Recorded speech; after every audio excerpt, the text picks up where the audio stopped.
नमस्कार, मैं doctor A.K. Agarwal Satya YouTube channel पे पुनः आपका स्वागत करता हूँ।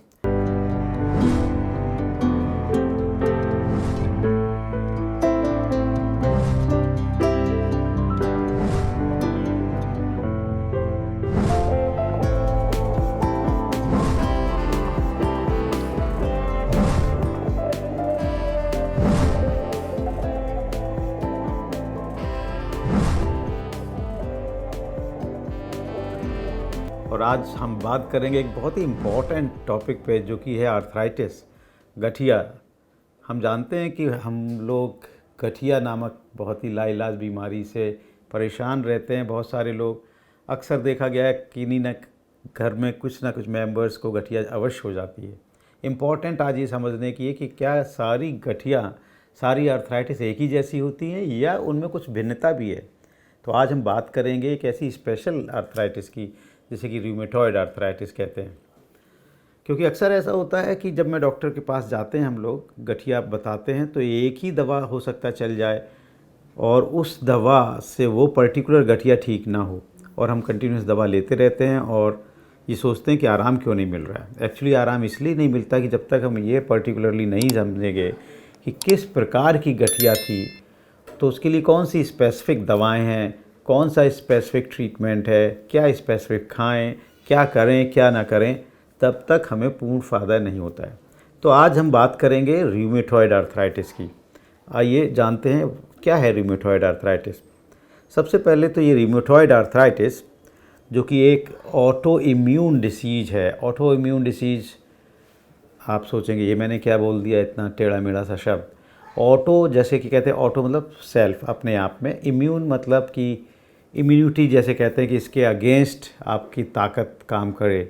तो ऑटो इम्यून डिसीज, जबकि आपकी बॉडी खुद ही अपने ही चीज़ों के अगेंस्ट काम करने लगती है, इस तरह की बीमारियों को हम लोग ऑटो इम्यून डिसीज़ कहते हैं। तो रूमेटॉयड आर्थराइटिस एक ऑटो इम्यून डिसीज़ है। तो सारी गठियाँ ऑटो इम्यून नहीं होती, ये आपको जान के आश्चर्य होगा। रूमेटॉयड आर्थराइटिस एक ऐसी गठिया है जो कि ऑटो इम्यून है। रूमेटॉयड आर्थराइटिस यंग एज में होती है, जबकि कॉमन दिखने वाली घुटने की गठिया ओल्ड एज में होती है, 50 या उसके बाद। जबकि रूमेटॉयड आर्थराइटिस 20, 25, 30, 40 साल की उम्र में शुरू हो जाती है। अक्सर ये आप देखेंगे कि लेडीज़ को ये ज़्यादा प्रभावित करती है बजाय जेंट्स के। और इस गठिया में एक जॉइंट नहीं, शरीर के कई जॉइंट्स शामिल हो जाते हैं। स्पेशली छोटे जोड़, जैसे कि हाथ के जोड़ हैं, ये हाथ का बोन है, इनके जोड़ जो है, छोटे छोटे जोड़, उंगलियों के जोड़, उंगलियों और हथेली के जंक्शन के जोड़, इन जोड़ों में दर्द होना, स्वेलिंग आ जाना, सुबह जब सो के उठें तो शरीर में जकड़न रहना।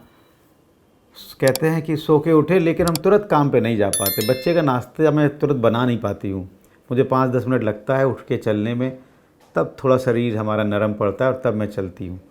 ये लक्षण अगर कोई कहता है तो मान लीजिए कि ये रूमेटॉयड आर्थराइटिस है। और ये उन दवाओं से, जो कि जनरल गठिया की दवाएं डॉक्टर से हम लोग लेके आते हैं, उनसे संभवतः ये बीमारी ठीक नहीं होगी। इसलिए बहुत महत्वपूर्ण है कि हम समझ जाएं कि किस प्रकार की गठिया है। तो स्मॉल जॉइंट्स, मल्टीपल जॉइंट्स यानी बहुत सारे जोड़, या कहते हैं 2 से अधिक जोड़, सुबह मॉर्निंग स्टिफनेस होना, यंग एज में होना, अगर फीमेल हैं, ये सारे लक्षण अगर किसी मिलते हैं तो आप ये मान लीजिए कि दिस इज़ रूमेटॉयड आर्थराइटिस। एक और आपको बहुत अच्छी बात बताता हूँ कि अक्सर ये रूमेटॉयड आर्थराइटिस, जब भी पुरवैया चलती है, हवा चलती है, बारिश हो जाए, ठंड बढ़ जाए, तो एकदम से ये सारे दर्द बढ़ जाते हैं। अगर ये फीचर है तो फिर से आप समझिए कि ये सामान्य गठिया ना होकर रूमेटॉयड आर्थराइटिस है। ये रूमेटॉयड आर्थराइटिस, जो कि एक ऑटो इम्यून डिसीज़ है, इसकी एक और ख़ास बात है, जब भी आप खाने में बदपरहेजी कर देंगे, हालांकि मेडिकल एलोपैथिक साइंस खाने से गठिया के कोरिलेशन को कुछ ज़्यादा टेक्निकली नहीं देखती है, लेकिन ये ऑब्जर्वेशन से देखा गया कि जब भी आप बादी खाना खाएंगे तो रूमेटॉयड आर्थराइटिस फ्लेयर हो जाती है और उसके लक्षण बढ़ जाते हैं। आलू, गोभी, बैगन, दालें भी राजमा, छोले, ये सारी डाइट्स रूमेटॉइड आर्थराइटिस के दर्द को बढ़ा देती हैं। जबकि पत्तेदार सब्जियां, लौकी, तुरई, इस तरह की ग्रीन वेजिटेबल्स, कम दालें, इन सब चीज़ों को जो लोग सही नियमित रूप से लेते रहते हैं तो उनका रूमेटॉइड के दर्द बहुत ही लो लेवल पे रहते हैं। रूमेटॉइड आर्थराइटिस में न केवल डाइट की परहेज बहुत आवश्यक है, स्मॉल जॉइंट्स की एक्सरसाइजेस आपको करनी होती हैं बजाय कि लार्ज जॉइंट्स की एक्सरसाइजेस। हॉट फोमेंटेशन यानी सिकाई का बहुत ज़्यादा इम्पैक्ट आता है। डाइट में गर्म चीज़ें खाने का बहुत अच्छा फ़र्क आता है, जैसे कि आप सौंठ, इलायची, हल्दी, तेज़पात, गरम मसाले, ये आप अपने भोजन में लें तो रूमेटॉइड आर्थराइटिस काफ़ी कंट्रोल में रहती है।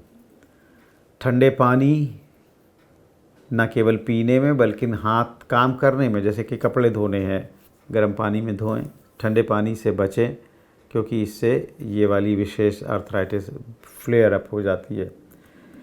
एयर कंडीशनिंग, वाटर कूलर्स, इनके प्रयोग से बचें। जिन लोगों को आरए या रूमेटॉइड आर्थराइटिस होती है, बहुत ही जल्दी गर्मियों में जो कूलर चलते हैं, ह्यूमिडिटी एंड ठंडक, ये दोनों चीज़ें इस आर्थराइटिस को बढ़ाती है। मैंने अक्सर ये देखा है कि जो इस साइंस को समझते हुए रूमेटॉइड आर्थराइटिस के पेशेंट हैं और वो इन सारी चीज़ों को, गाइडलाइन को, लाइफ के स्टाइल को चेंज कर पाते हैं, उन्हें बहुत कम दवा का सेवन करना पड़ता है। अब हम आते हैं, क्या इसके लिए कोई स्पेशल दवाएं हैं? दवाओं का नाम तो मैं यहाँ पे नहीं बताऊँगा क्योंकि हो सकता है कि गलती से आप उसको खुद खाने लगें और उसके साइड इफ़ेक्ट की वजह से दिक्कत हो जाए।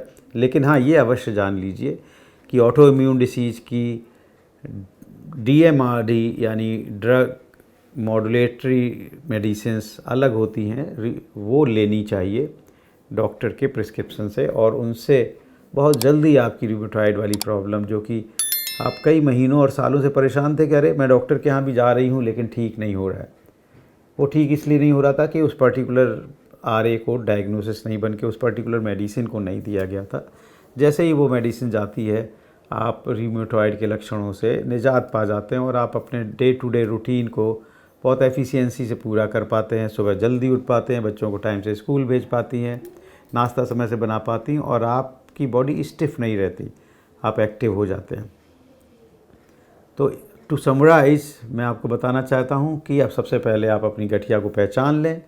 रूमेटॉइड आर्थराइटिस के जो मैंने लक्षण बताए, यंग एज, मल्टीपल जॉइंट्स, सर्दी और बारिश में दर्द को बढ़ जाना, डाइट अगर आपकी बादी हो गई है तो पेन का बढ़ जाना।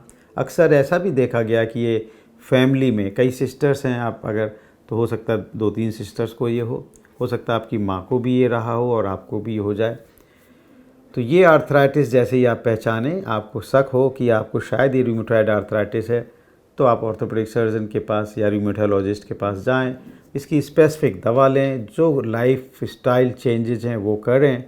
ये दोनों चीज़ें करने से आपकी लाइफ लगभग नॉर्मल हो जाएगी। क्योंकि ये बहुत महत्वपूर्ण इसलिए है क्योंकि इस बीमारी में, चूँकि ऑटो इम्यून डिसीज़ है, तो ये जोड़ों की कार्टिलेज को धीमे धीमे कीड़े की तरह खाता रहता है, और जब ये कीड़े की तरह कार्टिलेज को खा लेता है तो अक्सर हमको घुटना प्रत्यारोपण, knee replacement surgeries, MP joint replacement surgeries, hip replacement surgeries, इनकी आवश्यकता पड़ती है। तो हमारे पर्पज़ न केवल नॉर्मल लाइफ स्टाइल को अटेन करना है, बल्कि इस तरह की सर्जरी से अपने को बचाए रखना भी है।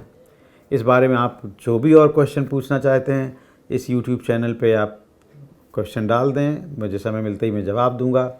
मैं आपको, अगर आप कानपुर से दूर हैं, विश्व में किसी भी जगह पर हैं, तो मेरा नंबर है, आप उस पर वीडियो कॉन्फ्रेंसिंग के ज़रिए वीडियो कंसल्टेशन के लिए कंसल्टेशन बुक कर सकते हैं, और मैं आपको वीडियो से आपको देख भी सकता हूं।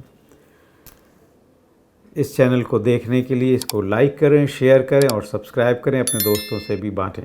Thank you very much for watching Satya health YouTube channel. नमस्कार।